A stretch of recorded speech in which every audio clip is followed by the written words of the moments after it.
ଆଜି ଆପଣମାନେ ଓଢ଼ଣୀ ଧାରାବାହିକରେ ଦେଖିବାକୁ ପାଇବେ କି ମହାଦେବଙ୍କ ମନ୍ଦିରକୁ ପୂଜା କରିବାକୁ ସମସ୍ତେ ଆସିଥିଲା ବେଳେ ଜ୍ୟୋତିଙ୍କ ହାତରୁ ପୂଜା ଥାଳିଟି ଗଳି ପଡ଼େ। ଆଉ ଜୀବନ ରାଗି ଉଠନ୍ତି, କୁହନ୍ତି ତମେ ଏଇ ଥାଳିଟିକି ବି ସମ୍ଭାଳିକି ରଖିପାରୁନ। ତ ଜ୍ୟୋତି କହିବେ ମୁଁ ତ ସମ୍ଭାଳିକି ରଖିଥିଲି, ହେଲେ ତମେ ତ ଷଣ୍ଢ ପରି ମାରଣା ଷଣ୍ଢ ପରି ଦୌଡ଼ିକି ଆସୁଛ। ତ ସେତିକି ବେଳେ ଜୀବନ ରାଗିଯିବେ ଆଉ କହିବେ ତମେ ସମସ୍ତଙ୍କ ଆଗରେ ମୋତେ ଷଣ୍ଢ ବୋଲି କହୁଛ।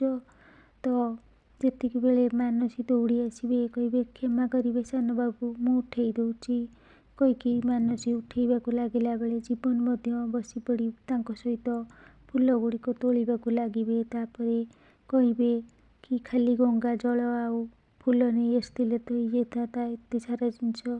ତ ମାନସୀ କହିବେ ଆପଣଙ୍କୁ ଇଏ ବହୁତ ସାରା ଜିନିଷ ପରି ଲାଗୁଥାଇପାରେ, ହେଲେ ଏ ଜିନିଷର ମହତ୍ତ୍ୱ ଅଛି।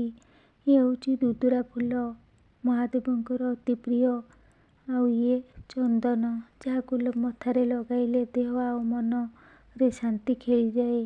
ଆଉ ଇଏ ନାଲି ଫିତା, କୌଣସି ଶୁଭ କାର୍ଯ୍ୟ ପୂର୍ବରୁ ଏହାକୁ ହାତରେ ବନ୍ଧାଯାଏ। ତ ମା ଜୀବନକୁ କହିବେ ଦେଖୁଛୁ ତ ଝିଅଟି କେତେ ଗୁଣୀ ଆଉ ସଂସ୍କାରୀ, ତୋ ମୁହଁରେ ଟିକେ ଲଗାମ ଦେ।